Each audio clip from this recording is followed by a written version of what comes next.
स्वागत है आपका पाठशाला में। आज हम कंप्लीट करेंगे गेज प्रेशर। इसको नापते कैसे हैं, ये होता क्या है, ये सारे टॉपिक आज हम कवर कर लेंगे। ठीक है, तो शुरू करते हैं। तो गेज प्रेशर क्या होता है? ये एक सिस्टम का पर्टिकुलर प्रेशर होता है, मतलब एक सिस्टम के अंदर कितना प्रेशर है वही हमें बताता है गेज प्रेशर। आया समझ में? जिसमें हम एटमॉस्फेरिक प्रेशर को नेग्लेक्ट कर देते या फिर उसको निकाल देते। तो मैंने यहाँ पे लिखा है pressure difference between the system में कितना प्रेशर है and the atmosphere is called gauge pressure. Formula क्या बन जाएगा अपना? P, ये कौन सा प्रेशर है आपका? सिस्टम का प्रेशर माइनस आपका एटमॉस्फेरिक प्रेशर जो कि एटीएम में होता है, एटीएम या पास्कल में। कल याद है ना, बताया था 1.05 × 10⁵ पास्कल।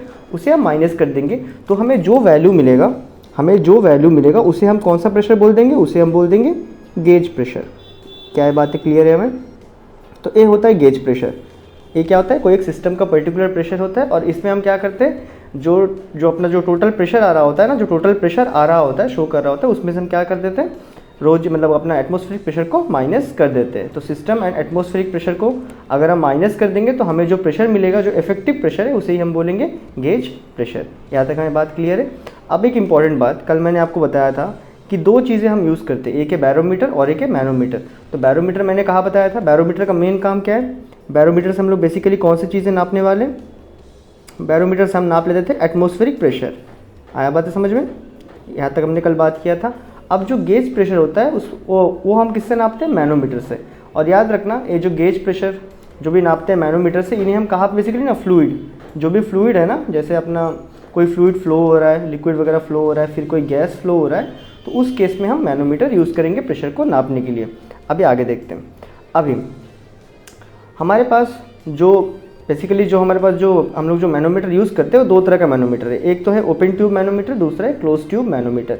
इसमें क्या करते हैं हम, कोई एक जो एंड होता है ना, जैसे यहाँ पे ये वाला एंड है ना, इसे हम क्या कर देंगे, इस एंड को हम सिस्टम के साथ कनेक्ट कर देंगे। आया बात है समझ में? इसको हम कनेक्ट कर देंगे अपने सिस्टम के साथ, और ये जो दूसरा एंड रहेगा ये ओपन रहेगा एटमॉस्फेयर के साथ। उसके बाद क्या होगा, सिस्टम अपना एक प्रेशर लगाएगा, एटमॉस्फेयर अपना एक प्रेशर लगाएगा, दोनों मिलकर आपस में बैलेंस करेंगे। और बैलेंस करने के बाद हमें जो यहाँ पे एक हाइट मिलेगा ना, इस हाइट को हम लोग सीधे किस फॉर्मूले में डाल देंगे, ρGH। और इस फॉर्मूले से हमें मिल जाएगा कि कितना प्रेशर है या फिर कितना उस सिस्टम में, मतलब वो सिस्टम कितना प्रेशर प्रोड्यूस कर रहा है, जिससे हम बोलेंगे गेज प्रेशर। यहाँ तक हमें बात क्लियर है? यहाँ पे भी हम ज़्यादातर मर्क्यूरी यूज़ करने वाले हैं। ठीक है, तो यही मतलब यहाँ पे मैं जो चीज़ें बता रहा हूँ सेम चीज़ें यहाँ पे लिखा है, आप चाहे तो एक बार रीड कर सकते हो। दूसरा है जाके क्लोज्ड एंड मैनोमीटर। अब देखो, इसका भी सेम कहानी है। अब इसका नाम बस क्लोज एंड दे दिया है, तो इसमें भी हम क्या करेंगे, ये जो साइड है ना, इस साइड को हम सिस्टम के साथ कनेक्ट कर देंगे, और दूसरा साइड क्या रहेगा, ओपन रहेगा एटमॉस्फेयर से। अब क्या करेगा, एटमॉस्फेयर अपना एक प्रेशर लगाएगा, सिस्टम अपना एक प्रेशर मतलब लगाने वाला है। तो कुछ देर बाद क्या होता है, प्रेशर की वजह से ऐसा कुछ सेपरेशन क्रिएट हो जाएगा,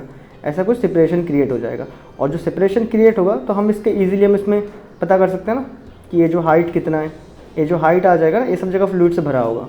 डन, हमें जो है हाइट मिल जाएगा। इस हाइट को अगेन हम लोग किस फॉर्मूले में डाल देंगे, ρGH में डाल देंगे, और यहाँ से हम कैलकुलेट कर लेंगे प्रेशर। और हमें जो प्रेशर मिलेगा वो कौन सा प्रेशर होगा, गेज प्रेशर। गेज प्रेशर क्या होता है, डिफरेंस होता है किस चीज़ का, सिस्टम का प्रेशर माइनस एटमॉस्फेरिक प्रेशर। तो हमें यहाँ तक बातें क्लियर है ना? गेज प्रेशर क्या हो जाता है आपका, सिस्टम का प्रेशर माइनस एटमॉस्फेरिक प्रेशर। इसे माइनस कर देंगे, हमें क्या मिल जाएगा, हमें मिल जाएगा गेज प्रेशर। तो अगर मुझे लिखना ही पड़े तो लिख देता हूँ यहाँ पे, गेज प्रेशर क्या होता है आपका, ये होता है आपका सिस्टम में कितना प्रेशर दिखा रहा है, उसमें से अगर आप एटमॉस्फेरिक प्रेशर को माइनस कर दोगे तो आपको एक वैल्यू मिलेगा। आपको वैल्यू कैसे मिलेगा, इन टर्म्स ऑफ हाइट में मिलेगा।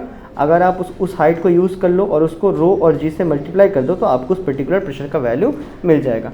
तो यही था बेसिकली गेज प्रेशर।